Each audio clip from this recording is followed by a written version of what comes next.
매일 성경 묵상 나눔입니다. 오늘은 11월 2일 월요일입니다. 저희가 11월부터 역대하를 묵상하게 되는데 어제가 주일이어서 역대하 1장을 함께 나누지 못했습니다. 역대하 1장을 한번 읽어보시면 솔로몬의 왕위가 든든하게 서가는 장면과 일천 번제를 통하여 하나님께 지혜를 구하는 기도를 드리고 그 기도에 대한 하나님의 응답의 이야기가 있습니다. 그 이야기서부터 솔로몬의 이야기가 시작되어지고 역대하 상반부가 솔로몬에 관련된 이야기여서 시간을 내서 역대하 1장을 한번 읽어보시기를 권면해 드립니다. 오늘 본문은 역대하 2장 1절에서 18절입니다. 본문을 읽습니다. 솔로몬이 여호와의 이름을 위하여 성전을 건축하고 자기 왕위를 위하여 궁궐 건축하기를 결심하니라. 솔로몬이 이에 짐꾼 7만 명과 산에서 돌을 떠낼 자 8만 명과 이를 감독할 자 3,600명을 뽑고 솔로몬이 사절을 두로 왕 후람에게 보내어 이르되 당신이 전에 내 아버지 다윗에게 백향목을 보내어 그가 거주할 궁궐을 짓게 한 것 같이 내게도 그리하소서. 이제 내가 나의 하나님 여호와의 이름을 위하여 성전을 건축하여 구별하여 드리고 주 앞에서 향 재료를 사르며 항상 떡을 차려 놓으며 안식일과 초하루와 우리의 하나님 여호와의 절기에 아침 저녁으로 번제를 드리려 하오니 이는 이스라엘의 영원한 규례니이다. 내가 건축하고자 하는 성전은 크니 우리 하나님은 모든 신들보다 크심이라. 누가 능히 하나님을 위하여 성전을 건축하리요. 하늘과 하늘들의 하늘이라도 주를 용납하지 못하겠거든 내가 누구이기에 어찌 능히 그를 위하여 성전을 건축하리요. 그 앞에 분향할 따름이니이다. 이제 청컨대 당신은 금, 은, 동, 철을 제조하여 자색, 홍색, 청색 실로 직조하며 또 아로새길 줄 아는 재주 있는 사람 하나를 내게 보내어 내 아버지 다윗이 유다와 예루살렘에서 준비한 나의 재주 있는 사람들과 함께 일하게 하고 또 레바논에서 백향목과 잣나무와 백단목을 내게로 보내소서. 내가 알거니와 당신의 종은 레바논에서 벌목을 잘 하나니 내 종들이 당신의 종들을 도울지라. 이와 같이 나를 위하여 제목을 많이 준비하게 하소서. 내가 건축하려는 성전은 크고 화려할 것이니이다. 이제 당신의 벌목하는 종들에게 찌은 밀 2만 고루와 보리 2만 고루와 포도주 2만 밭과 기름 2만 밭을 주리이다 하였더라. 두로왕 후람이 솔로몬에게 답장하여 이르되 여호와께서 자기 백성을 사랑하심으로 당신을 세워 그들의 왕을 삼으셨도다. 후람이 또 이르되 천지를 지으신 이스라엘의 하나님 여호와는 송축을 받을지로다. 다윗 왕에게 지혜로운 아들을 주시고 명철과 총명을 주시사 능히 여호와를 위하여 성전을 건축하고 자기 왕위를 위하여 궁궐을 건축하게 하시도다. 내가 이제 재주 있고 총명한 사람을 보내오니 전에 내 아버지 후람에게 속하였던 자라. 이 사람은 다네의 여자들 중 한 여인의 아들이요 그의 아버지는 두롯 사람이라. 능히 금, 은, 동, 철과 돌과 나무와 자색, 청색, 홍색 실과 가는 배로 일을 잘하며 또 모든 아로 새기는 일에 익숙하고 모든 기묘한 양식에 능한 자이니 그에게 당신의 재주 있는 사람들과 당신의 아버지 내 주 다윗의 재주 있는 사람들과 함께 일하게 하소서. 내 주께서 말씀하신 밀과 보리와 기름과 포도주는 주의 종들에게 보내소서. 우리가 레바논에서 당신이 쓰실 만큼 벌목하여 때를 엮어 바다에 띄워 욥바로 보내리니 당신은 제목들을 예루살렘으로 올리소서 하였더라. 전에 솔로몬의 아버지 다윗이 이스라엘 땅에 사는 이방 사람들을 조사하였더니 이제 솔로몬이 다시 조사함에 모두 15만 3,600명이라. 그 중에 7만 명은 짐꾼이 되게 하였고 8만 명은 산에서 벌목하게 하였고 3,600명은 감독으로 삼아 백성들에게 일을 시키게 하였더라. 오늘 본문은 4개의 단락으로 나누어져 있습니다. 단락별로 살펴보도록 하겠습니다. 첫 번째 단락입니다. 첫 번째 단락에서 솔로몬은 여호와의 이름을 위하여 성전을 짓고 라고 말합니다. 여호와의 이름을 위하여 성전을 짓는 것과 자기 왕위를 위하여 궁궐을 건축한다 라고 말합니다. 자기 왕위를 위하여 궁궐을 건축하기를 결심했다라고 말하는데 이 결심했다는 뜻은 선언했다, 공표했다, 발표했다 이런 뜻입니다.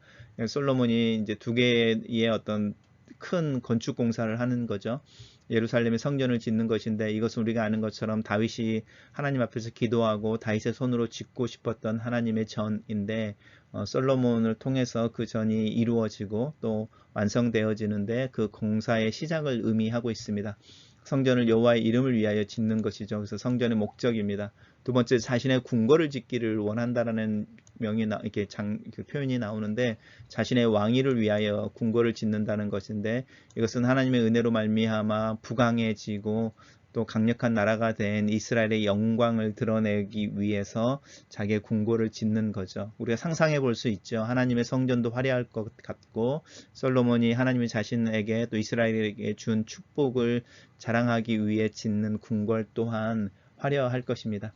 이에 솔로몬이 짐꾼 7만 명과 산에서 돌을 떼어낼 자니까 이제 성전을 지어야 되니까 옛날에는 이제 돌로 지었으니까 돌을 이렇게 파서 건축을 하기 위해 큰 돌 벽돌을 만들어내는 사람들인데, 그 사람들이 8만 명, 15만 명인 거죠. 그리고 그들을 감독할 3,600명을 뽑았다, 이렇게 이야기하고 있는데, 이 성전과 궁궐을 건축한다라는 게 핵심 같습니다. 단락을 요약해 보겠습니다. 저는 이 단락을 솔로몬은 여호와의 이름을 위하여 성전을 건축하고 이스라엘의 영광을 위하여 자신의 왕국을 건축하기로 공표했다라고 요약했습니다. 두 번째 단락입니다. 그러고 나서 솔로몬이 이제 외교 사절을 보내는데 두로왕 후람이라는 사람에게 보내는 겁니다. 저희가 이제 묵상을 계속 해오면서 이 두로라는 단어가 익숙하죠. 시돈과 두로가 이렇게 그 페어처럼 짝처럼 항상 나오고 있는 걸 기억하시면 좋겠습니다. 블레셋 지방의 지중해 연안에 있는 항구 도시로서 해상 무역에 굉장히 탁월했던 도시인데, 두로와 시돈인데, 그 두로의 왕의 후람이라고 하는 사람에게 편지를 보내는 장면입니다. 그 편지의 내용이 무엇인지 보시면 좋겠는데, 먼저 이 후람 왕이 다윗의 궁궐을 지었던 이야기를 하고 있습니다. 백향목을 보내서 다윗의 궁궐을 짓게 하셨던 것처럼 나에게도 그리하소서니까 나에게도 백향목을 보내주소서라고 이야기합니다. 이 역대기는 열왕기하고 이렇게 짝을 이루는 이제 성경인데, 저희가 역대기를 설명할 때 좀 더 자세히 이야기하겠습니다. 그래서 역대기와 열왕기는 사실은 같은 내용인데, 역대기는 이스라엘 사람들이 바벨론의 포로로 끌려갔다가 귀환한 후에 이스라엘 역사를 다시 쓴 책이 역대기입니다. 그래서 역대기 상과 역대기 하 이렇게 갈 때 다윗의 이야기에서부터 시작을 하고 있는데, 남유다 왕국의 이야기만 합니다. 열왕기라고 하는 것은 일반 이스라엘의 역사에서 남쪽에 있는 왕국의 왕들도 이야기하고 또 북쪽의 왕국의 이야기도 하는데, 이 역대기라고 하는 것은 이제 유다 사람들만 귀환을 하는 거니까 남쪽 유다 왕국 이야기만 하는 역사책입니다. 그래서 열왕기와 비교해 보면서 사실은 좀 읽으면 좋은데, 열왕기를 읽다 보면은 이 후람 왕과 다윗 사이에 좋은 관계, 우정이 있었고 굉장히 화목하고 이렇게 이웃 나라로서 잘 지냈던 사람이어서 다윗이 이제 왕궁을 짓고 싶어 할 때 그 후람이 이렇게 기자재 같은 걸 댔던 기록이 있는데, 그걸 언급하면서 나에게도 그렇게 해주십시오라고 솔로몬이 부탁하고 있는 장면입니다. 그러면서 이제 솔로몬이 자신이 가지고 있는 계획에 대해서 이야기를 하고 있는데요.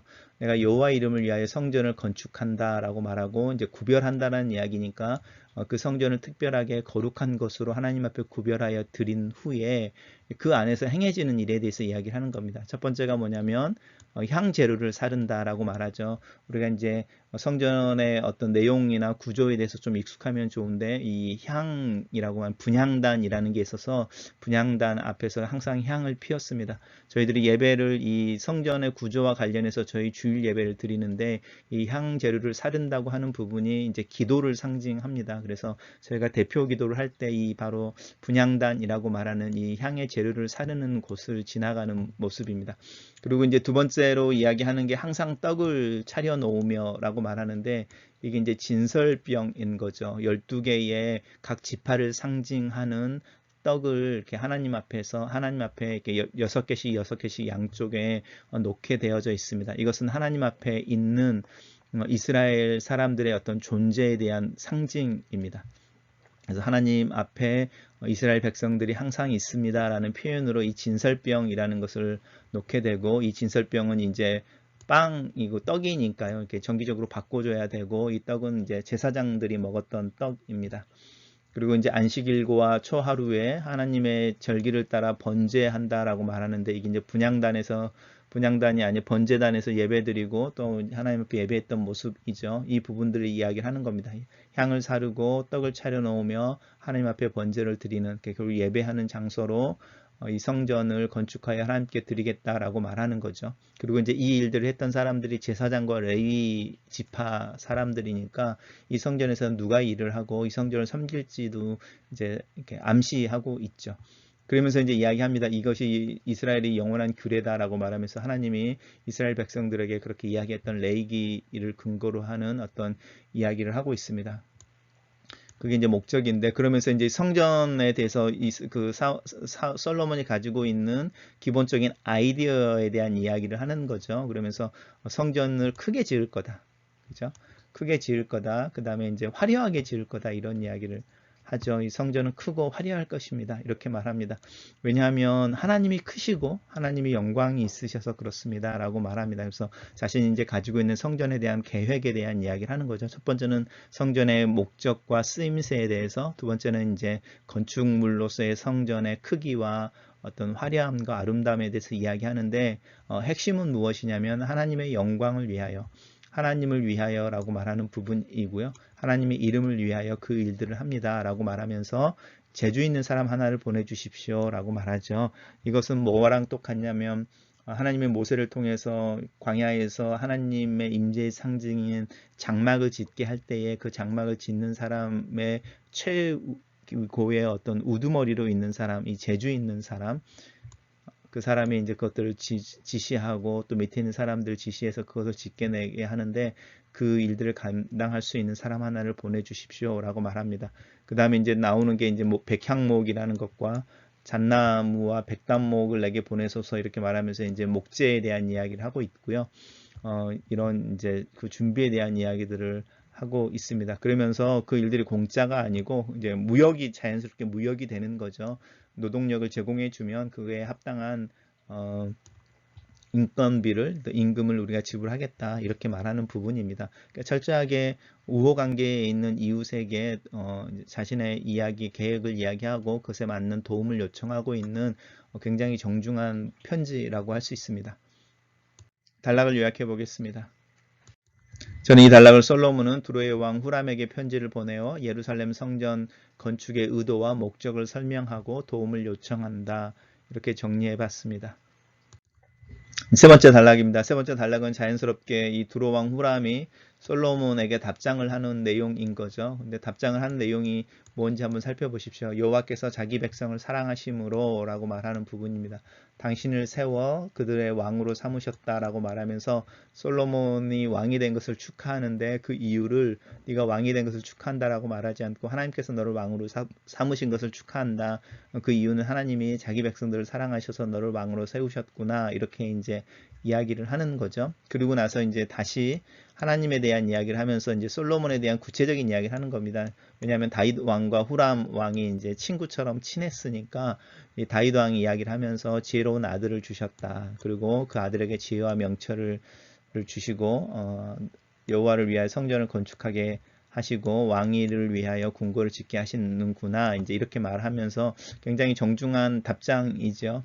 그러면서 이제 네가 원하는 대로, 요청한 대로 재주 있고 총명한 사람 하나를 보낸다라고 말하는데, 그 사람 이름이 내 아버지 후람에게 속했던 자다 이렇게 말하는데, 이 구절은 사실은 우리가 한글 성경이 번역하는 데 있어서 번역에 오류가 있다고 하는 대표적인 구절입니다. 저희가 묵상할 때 뭐 할 이야기는 아니지만 사실은 이 본문의 이제 이야기는 내 아버지 후람에게 속했던 자라고 말하면 되게 나이가 많은 사람일 거 아니에요. 왜냐하면 이 두로 왕 후람이 다윗과 같은 연배인데 그보다 더 자기 아버지니까요. 그러니까 이 사람은 진짜로 나이가 많았을 것 같잖아요. 한번 상상해 보시면 정말 늙은 사람, 일할 수 없는 사람을 보내겠다는 뜻이 돼버리잖아요.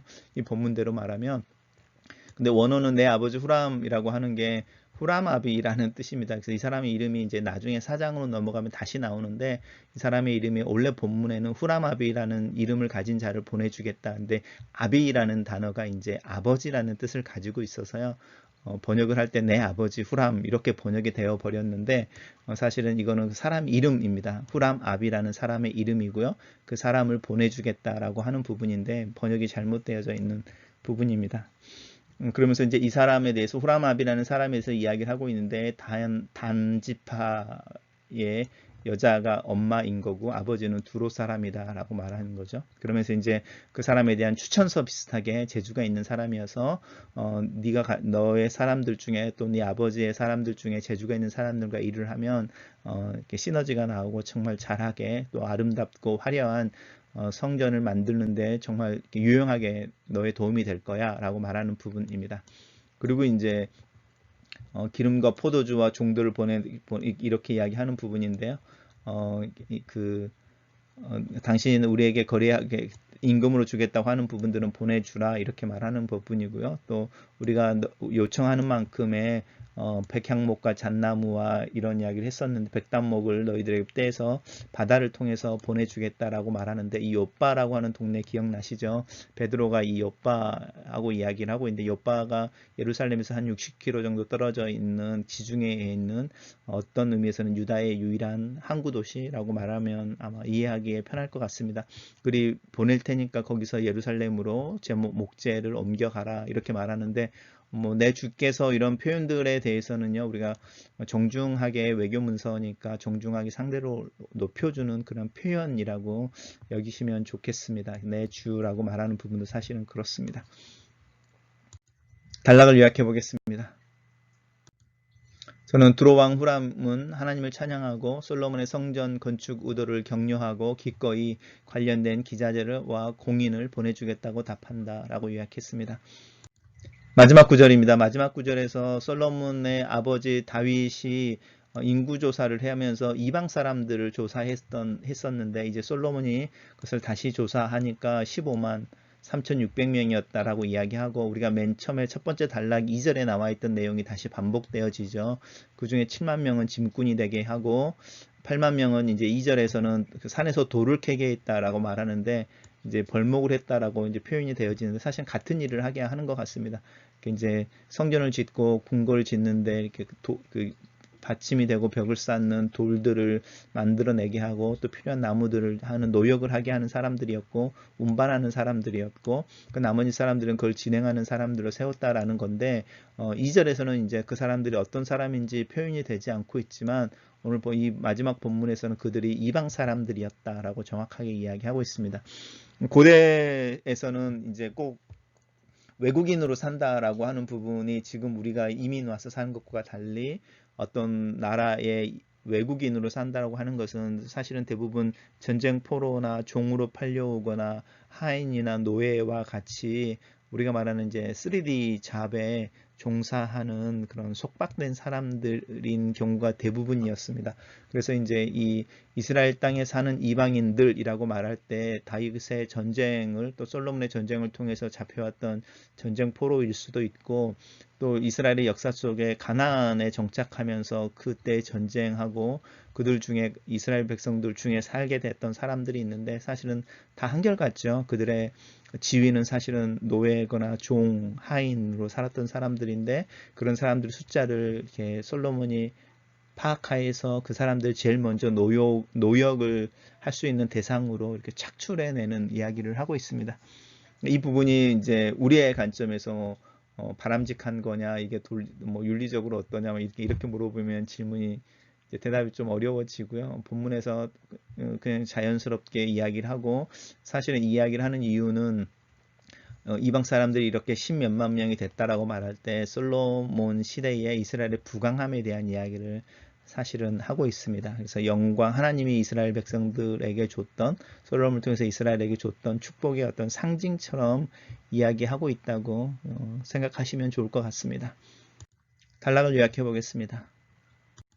저는 이 단락을 솔로몬은 성전 건축을 위해 가용 인원인 이방인의 노역을 위해 인력을 배치한다 이렇게 요약했습니다. 묵상 포인트입니다. 솔로몬은 왕이 된 후에 아버지 다윗의 뒤를 따라 하나님을 예배하고 나라를 든든히 세우는 일에 힘을 썼다. 여호와의 이름을 위하여 성전을 건축하는 솔로몬을 본다. 우리가 무엇이 간데 하나님을 위하여 하나님의 이름을 위하여 무엇을 할 수 있다는 말인가? 그것 또한 다 하나님께서 허락하셔서 할 수 있는 일이다. 나는 하나님의 자녀라 불리는 사람이다. 하나님께서 나를 위하여 예수 그리스도를 보내시고 나를 자기 자신의 아들로 삼으셨다. 내가 하나님을 위하여 무엇을 하기 전에 하나님께서 나를 위해 하신 일이 너무 많다. 그것이 참 감사하다. 하나님께서 나를 먼저 택해 주시고 은혜를 주시고 공급해 주시고 축복하셔서 지금의 삶을 살고 있다. 상황이나 내 자신의 평가나 세상의 평가가 문제가 아니다. 신앙은 하나님이 나로 하여금 숨쉬게 하고 살게 하시는 분임을 고백하게 한다. 나에게 하나님의 성전은 무엇을 의미할까? 내 몸이 하나님의 전이 되어 있는, 또 성령이 내 안에 계시는 나, 하나님의 전으로서 여호와의 이름을 위하여 어떻게 하루하루를 살아가야 할까? 솔로몬은 하나님의 축복으로 인하여 왕성해진 이스라엘의 영광을 또한 자랑하고 싶어 했다. 그래서 자신의 왕궁을 통해 이스라엘의 영광을 드러내고 싶어 했다. 솔로몬의 성전 건축과 자신의 왕궁 건축의 공사는 신앙의 이중성을 보여주는 것 같다. 나에 대한 축복을 주시는 하나님을 이야기하는데 그 이야기를 하다 보면 그 축복을 받은 나라고 말하는 특별한 존재를 자랑하고 있을 때가 많이 있다. 깨어 있어야만 알아차리는 이 간증 속에 하나님을 이야기하는데 사실은 나를 이야기하고 있는 이 신앙의 이중성의 문제가 신앙 속에 긴장처럼 숨어 있다. 두 번째 묵상 포인트입니다. 솔로몬은 성전을 짓기 위해 두로 왕 후람에게 도움을 요청한다. 하나님의 전을 짓는다고 할 때에 솔로몬 혼자의 힘으로 행해지지 않는다. 다윗과 친구 관계에 있던 후람에게 자신의 의도와 계획을 설명하면서 도움을 요청한다. 자연스럽게 무역과 교역, 협력이 이루어진다. 하나님의 일을 할 때 혼자 독불장군처럼 할 수 없다. 하나님의 뜻을 분별하는 방법 중에 하나가 내가 품은 뜻을 공유하고 함께 할 수 있는 동역자를 붙여주시는가의 여부를 확인하는 것이다. 특별히 하나님의 전을 짓는다고 할 때 그것에 필요한 자재와 인력을 두로라고 말하는 이방의 왕의 손을 통해 공급받는 부분은 생각해 볼 만한 점이다. 내 인생은 믿는 자들과의 관계로만 이루어지지 않는다. 합리적인 신뢰를 주고받을 수 있는 관계가 신앙의 영역을 넘어 가능해질 때 그들이 하나님의 도구가 되며 나 또한 그들을 위한 하나님의 도구가 될 수 있다. 솔로몬은 성전에 대해 정확한 목표와 내용을 설명하고 있다. 나는 어떤 일을 계획하고 진행할 때 솔로몬처럼 좀 더 치밀하고 구체적일 필요가 있다. 말을 먼저 하고 계획이 잘 진행이 안 되어 후에 낭패를 볼 때가 많이 있다. 하나님의 지혜와 지식이 나에게 더 부어지기를 기도한다. 솔로몬의 성전의 건축의 목적이 구별하여 드리고 주 앞에서 향 재료를 사르며 항상 떡을 차려놓고 절기에 번제를 드린다라는 것인데 이것이 지금 나에게 또 내 상황에도 적용되어져야 한다. 내 자신을 하나님과의 관계 속에서 인식하고 기도의 삶을 사며 하나님 앞에 내 자신을 내어드리고 예배하는 자의 삶을 살아야 한다. 세 번째 묵상 포인트입니다. 두로 왕의 편지는 참 지혜롭고 자상하다. 그의 편지가 솔로몬에게 참 많이 격려가 됐을 것 같다. 신앙을 갖지 않는 사람들 중에 점잖고 진지하고 정직한 이들이 많다. 이런 이들이 내 삶의 주변에 있을 때에 그들로 인해 내 삶이 더 풍성해지는 것을 경험할 때가 있다. 교회 다니지 않는 사람이 더 편하고 더 좋다는 말을 하는 나를 발견할 때가 있다. 사실 그러다가 정신이 번쩍 들기도 한다. 나는 신앙이 없는 누구에겐가 후람과 같은 모습으로 설 수 있을까? 그의 마음을 인정하고 계획을 지지해주고 내 마음에서 우러나는 정직한 격려와 겸손한 도움을 줄 수 있을까? 신앙의 사람에게는 나는 하나님의 이름으로 은밀하게 도와주며 사랑을 표현할 수 있을까? 이 아침에 동역자를 얻는다는 것이 무엇인지 생각해 본다. 신앙 안에서 얻는 동역자도 귀하지만 신앙 밖에서 만나는 만남 중에 후람과 같은 동역자를 얻는 것 또한 축복이라 생각된다. 나는 누군가에게 이런 동역자로 서 있는지 내 모습을 또 내 관계를 성찰해 본다. 합리적이고 정직한 거래가 필요하다. 내가 줄 수 있는 것을 기꺼이 주고 도움이 필요할 때 도움을 요청할 줄 아는 용기가 필요하다. 또한 도움을 요청하는 이에게 내가 할 수 있을 만큼이라는 경계선을 그을 줄 아는 지혜가 필요하고 조금 더 무리해서 희생해서라도 섬겨줄 수 있는 믿음의 아량이 필요하다. 마지막 묵상 포인트입니다. 솔로몬이 하나님의 성전을 자기의 궁전과 함께 짓기 위해 노역의 인구의 숫자를 파악하는 모습을 본다. 이 모습은 지금 내가 보는 눈에 별로 아름답게 보이지는 않는다. 고대 사회 속에서 이방인이란 말은 전쟁 포로에 잡혀온 노예들이거나 어떤 형태로 하인이나 종의 인생을 사는 사람들을 의미하는 경우가 대부분이다. 모든 사람들은 그 시대의 아들들이다. 솔로몬과 역대 기자는 이방인의 숫자를 언급하는 것을 통해 하나님의 영광을 암시하고 있다. 어떤 일을 할 때에 함께 일하는 사람을 수단으로 취급하지 않는 것은 참 어렵다. 내가 운영하는 가게에서 일하는 일을 종업원이라 부를 때에 그 사람은 자연스럽게 나에게 돈을 받고 나를 위해 일하는 사람이 된다. 직장에서 내 지시를 받아 업무를 처리하는 동료, 부하 직원이라 불리며 나도 모르게 나를 위해 일하는 사람으로 취급을 하게 된다. 교회에서도 어떤 사역이나 활동을 할 때 목사라는 직함 때문에 그 일에 참여하는 교우를 아랫사람처럼 취급하거나 수단으로 삼을 때도 있다. 하나님의 마음으로 함께 일하는 사람들, 특별히 내 리더십과 지시를 받는 사람들을 대한다는 것이 어떤 의미일까? 나는 어떻게 그들 위해 군림하거나 그들을 소비시키지 않으면서 그들과 함께 일하며 그들을 향해 내 지도력을 행사할 수 있을 것인가? 그들의 형편과 상황, 마음을 이해하고 공감하면서도 내가 그들과 함께 해야 되는 일, 그래서 내가 책임져야 되는 일의 결과물을 최선으로 이끌어낼 수 있을까? 지혜로우신 하나님께 이 관계의 지혜, 리더십의 지혜를 구한다. 글로 쓰는 기도입니다. 영광의 하나님께서 내 입을 통해 나오는 노래로 영광을 받아주신다 말씀하시니 감사합니다. 영광의 하나님께서 나의 작은 수고와 섬김을 통하여 하나님의 능력과 하나님의 성품을 이 세상에 드러내시는 것을 감사합니다. 택함을 받았다는 것이 은혜입니다. 하지만 하나님, 때때로 이 택함 받음이 무게로 느껴질 때가 있습니다. 솔로몬이 하나님의 전과 자신의 왕궁을 동시에 짓는 것처럼 이 세상을 살아가는 나는 하나님과 나를 동시에 생각합니다.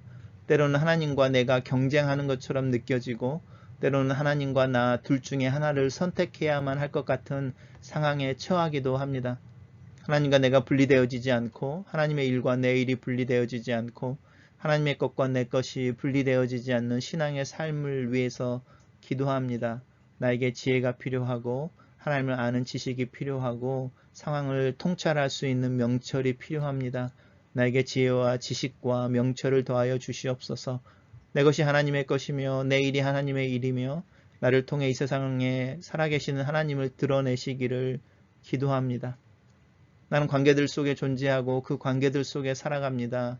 내 가정이 그렇고 내 교회가 그렇고 내 직장이나 하고 있는 이 일상의 범위 안에 내 삶을 돌아볼 때에 그런 관계들로 가득 차 있습니다. 심지어 나 혼자 있을 때도 그 혼자 있는 기간 속에 나는 나와의 관계 속에 존재하고 있습니다. 신뢰하고 의지가 되고 도움을 요청할 수 있는 일을 허락하시옵소서. 신뢰받고 격려가 되며 도움을 줄 수 있는 내가 되게 하소서.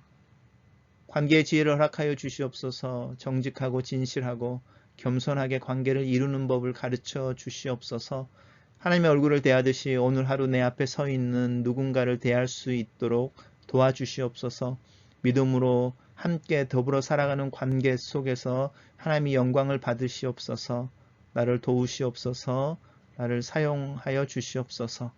아멘.